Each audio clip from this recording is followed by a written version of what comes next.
नमस्ते. तर एप्स्टाईन फाईल्स तुम्हाला काय बघायचं असेल तर तुम्ही फक्त गूगलमध्ये जा. गूगलमध्ये एप्स्टाईन फाईल्स डिपार्टमेंट ऑफ जस्टिस असं लिहिलं तर तुम्हाला department of justice of America याची वेबसाईट ओपन होईल आणि त्याच्यामध्ये एप्स्टाईन फाईल्सची लायब्ररी ती तिथे दिलेली आहे. त्याच्यामध्ये तुम्ही ज्या माणसाचं नाव तुम्हाला माहिती आहे, उदाहरणार्थ घ्या बिल गेट्स टाकलं तर बिल गेट्सचं जिथे जिथे त्या फाईल्समध्ये नाव आहे त्या फाईल्स PDF फाईल्स ओपन होतील. किंवा उदाहरणार्थ तुम्ही अनिल अंबानी टाकलं तर अनिल अंबानीचं जिथे जिथे कम्युनिकेशन झालेलं आहे किंवा त्याचं नाव त्या एप्स्टाईन फाईल्समध्ये आलेलं आहे, या सगळ्या PDF फाईल्स तिथं ओपन होतील आणि त्या तुम्ही वाचू शकता. हे सर्व गोष्टी प्रचंड प्रयत्न केल्यानंतर, खूप मुलींनी लढा दिल्यानंतर आज डिपार्टमेंट ऑफ जस्टिस यांनी ती साईट ओपन करून दिलेली आहे.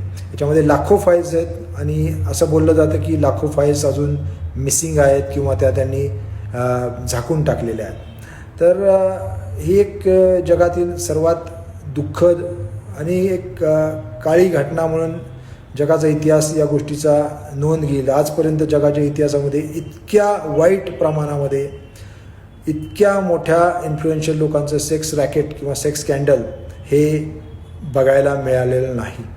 आणि ही एक धोक्याची सूचना आहे, कारण तुमच्या आजूबाजूलाही अशा काही गोष्टी घडत असण्याची शक्यता नाकारता येत नाही. त्याच्यामुळे तुम्हा सर्वांना जागरूक राहिलं पाहिजे. अशा सर्व गोष्टींची तुम्हाला जगामध्ये काय चाललं आहे याची माहिती असली पाहिजे. तुम्हाला या फाईल्स ओपन नसतील करायच्या तर फक्त तुम्ही इंस्टाग्राम रील्समध्ये जा किंवा फेसबुक रील्समध्ये जा आणि आज अमेरिकेतील सिनेटर्स जे डेमोक्रॅटिक असो किंवा रिपब्लिकन्स असो किंवा अमेरिकन लोक आज या गोष्टीबद्दल काय बोलत आहेत हे तुम्हाला इंग्लिशमधून त्यांचं संभाषण ऐकायला मिळेल.